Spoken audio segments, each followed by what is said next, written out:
Boa noite, bem-vindo a mais uma lição do livro Fundamentos da Fé Cristã.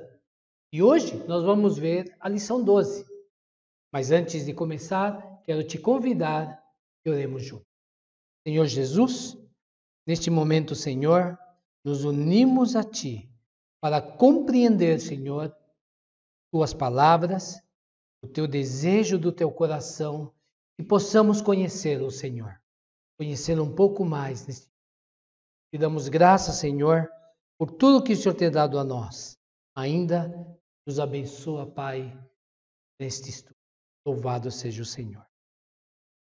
Muito bem, nós hoje vamos estudar ainda o processo da queda. E nós temos visto, já na lição 10 e 11, a primeira grande queda do homem, a segunda com Adão e Eva, a segunda grande queda com Caim e Abel, e hoje vamos ver a terceira grande queda do homem. Mas o que eu quero chamar a atenção de você é que em todas elas, Deus preparou um caminho da salvação para o homem. Deus preparou. Na primeira queda, nós vemos que o homem foi tentado, sucumbiu, cedeu à tentação, desobedeceu a Deus, mas Deus preparou um caminho da salvação. Qual é esse caminho? Cordeiro imolado. Vestiu as vestes, o sangue e as vestes. Foi o caminho da salvação que Deus preparou para o homem. Na segunda queda com Caim e Abel, o pecado agora não era mais exterior, não foi Satanás que se achegou a ele, mas no seu interior, Caim cometeu o primeiro assassinato.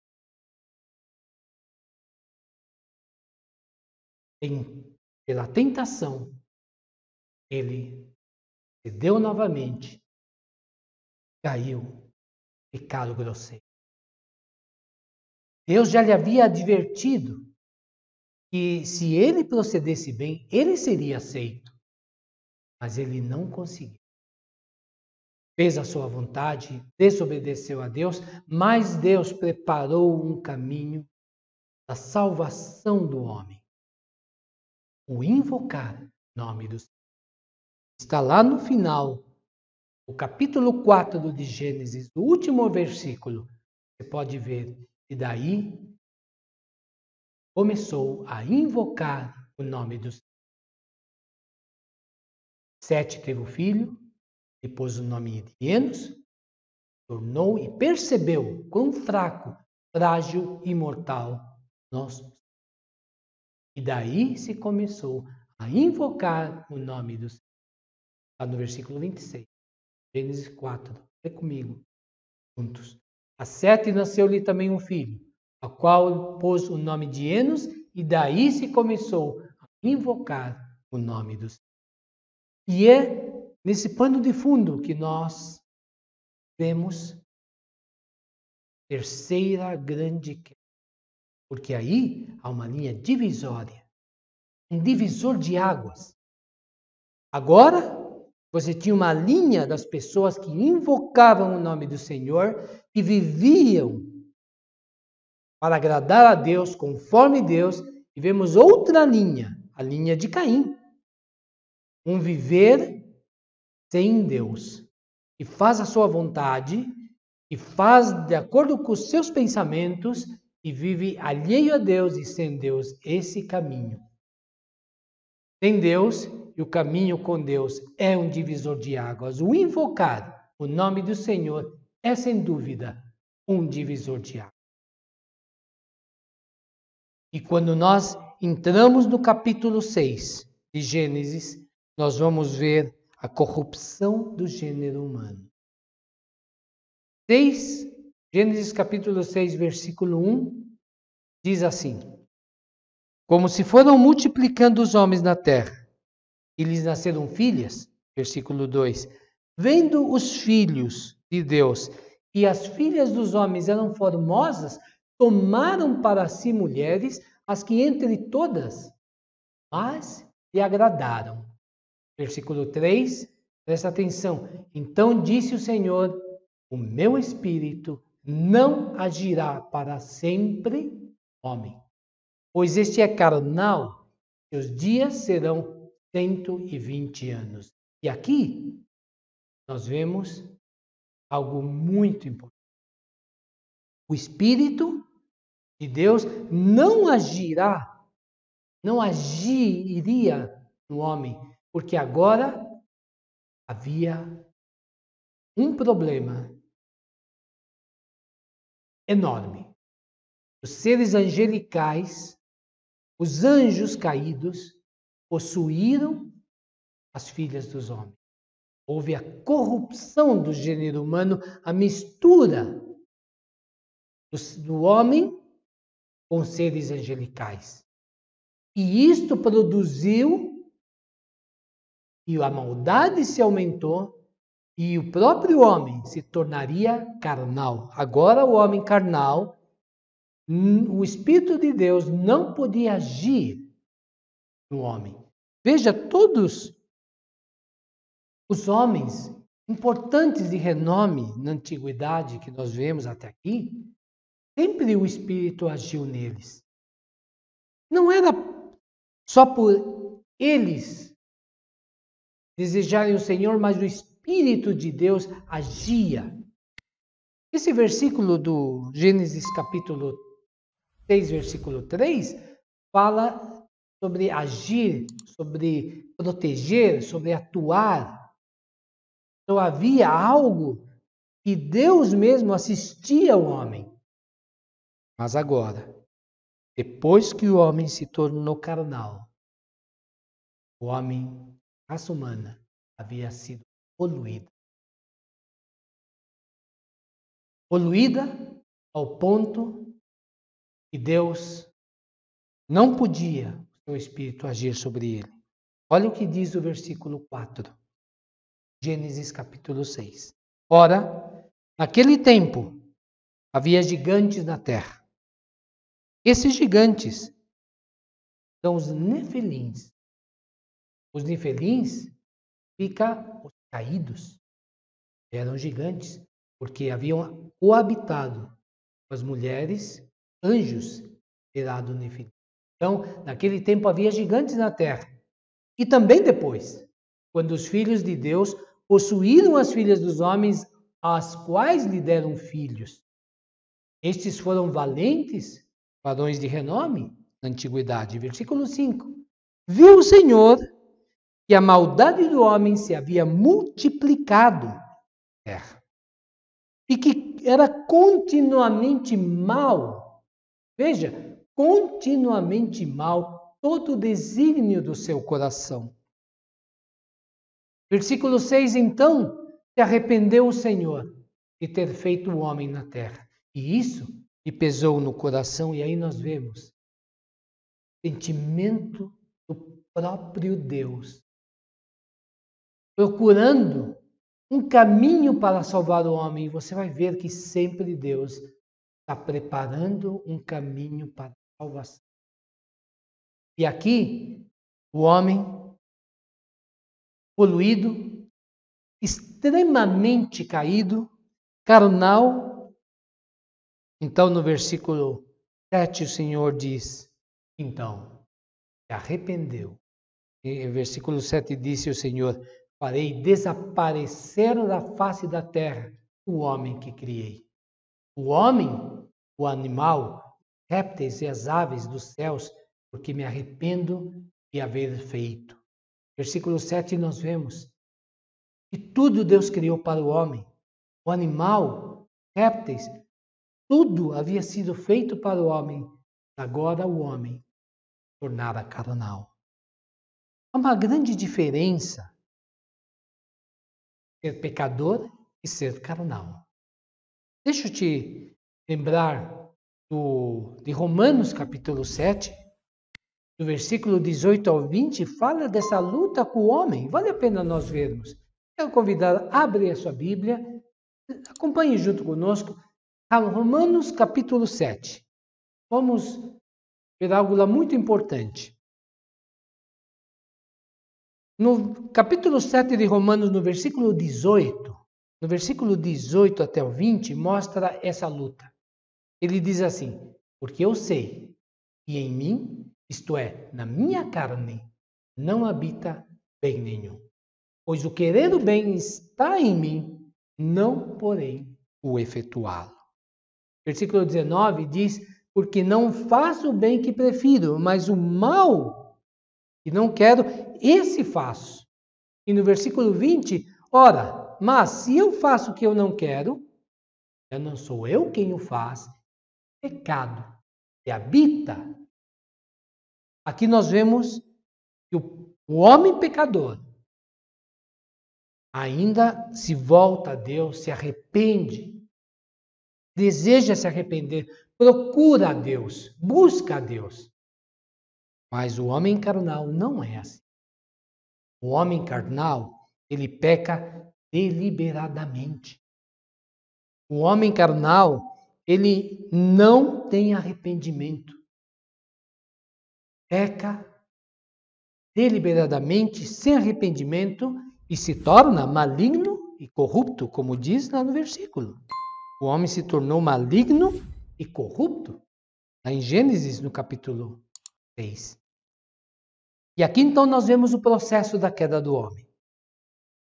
Primeiro, o homem foi enganado, desobedeceu e arrependeu. Ainda faz a sua própria vontade.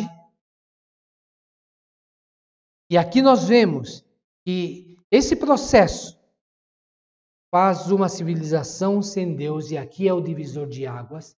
Na segunda grande queda, depois da desobediência de Deus, criou essas duas linhas muito claras: invocar o Senhor, viver com Deus, e não invocar e viver sem Deus, alheio às promessas de Deus. E nessa terceira queda, então, nós vemos no versículo 11 de Gênesis capítulo 6. Vamos lá em Gênesis. Acompanha junto conosco Gênesis capítulo 6, versículo 11. A terra estava corrompida à vista de Deus e cheia de violência. O versículo 12 também. Viu Deus a terra e eis que estava corrompida, porque todo ser vivente havia corrompido o seu caminho na terra. E aí nós vemos a situação da humanidade. Mas no versículo 8, lá de Gênesis, um pouquinho aí atrás, Noé achou graça. Louvado seja Deus por nós.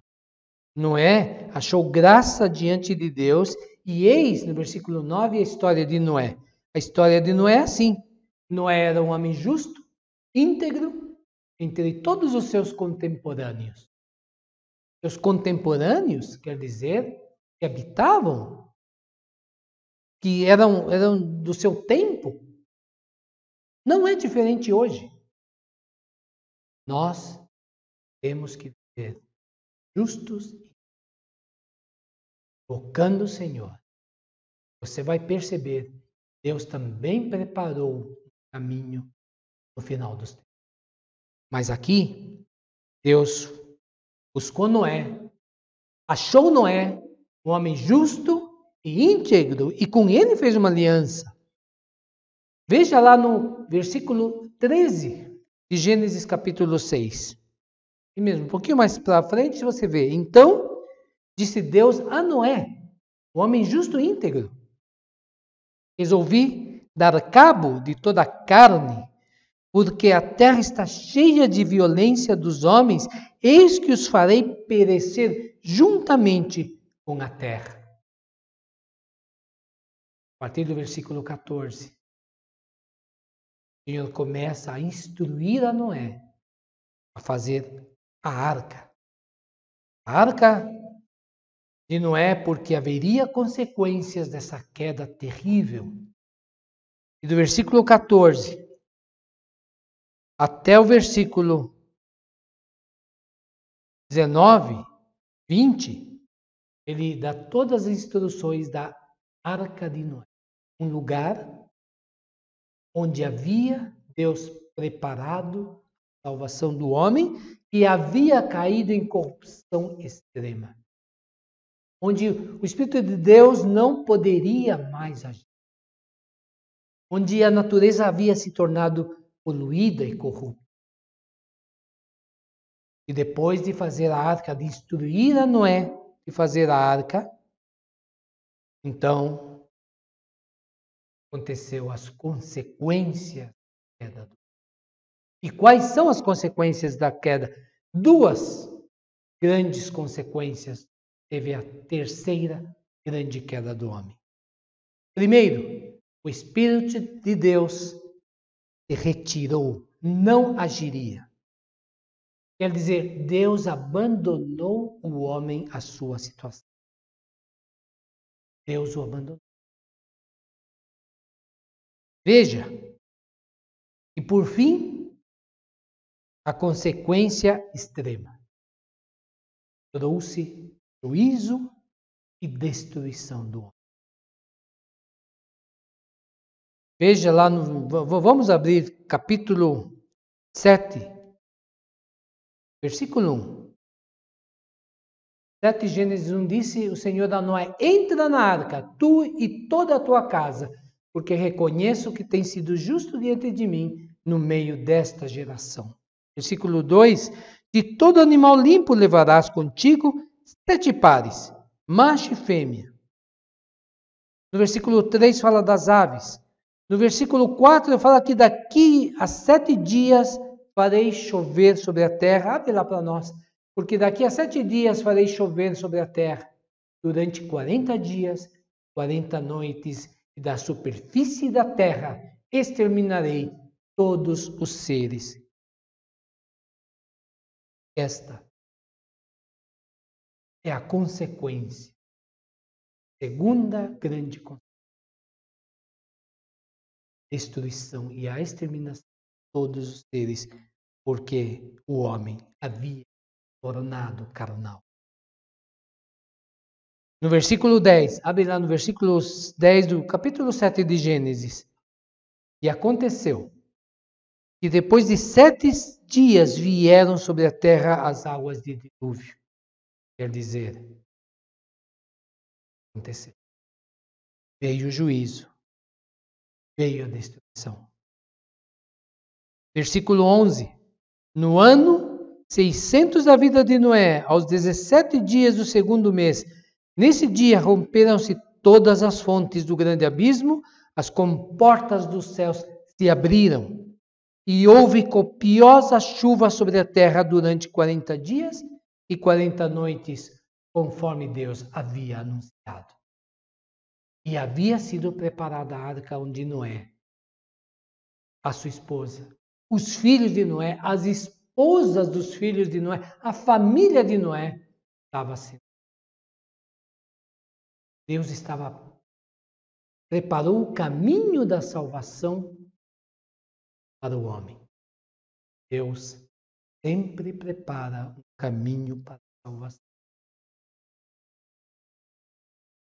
Veja, que no ano 1656 anos depois de ter Adão sido criado,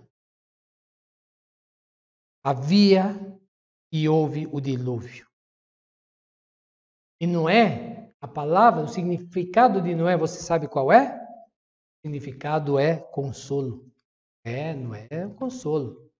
E aqui nós vemos que a terceira grande queda do homem foi tentado, os anjos caídos, veio a desobediência do homem, o homem cedeu à tentação, fez a sua vontade e se tornou maligno, carnal. E o caminho da salvação de Deus foi a arca que Deus preparou. Irmãos, em Mateus capítulo 24, 37 e 38, quando o Senhor Jesus veio à terra, e no Evangelho do Reino, que é o Evangelho de Mateus, proferiu este fato tão grave que havia acontecido. E Noé, ele diz assim: pois assim como foi nos dias de Noé, também será a vinda do Filho do Homem. Versículo 38. Diz assim: porquanto, assim como nos dias anteriores ao dilúvio comiam, bebiam, casavam-se e davam-se em casamento, até o dia que Noé entrou na arca. E o juízo e a grande destruição. Irmãos, e aqui eu quero encerrar essa lição, mas não antes convidar a refletir sobre os caminhos da salvação de Deus. Quero refletir com você o aspecto que o homem não foi criado para o pecado. O homem não foi criado para pecar. O fim virá. Mas há um caminho que Deus preparou para a salvação do homem. A igreja. O que significa? Qual é o símbolo da arca? A igreja. É um lugar onde toda a família salva. Importante se perceber aqui a família. Louvado seja o Senhor.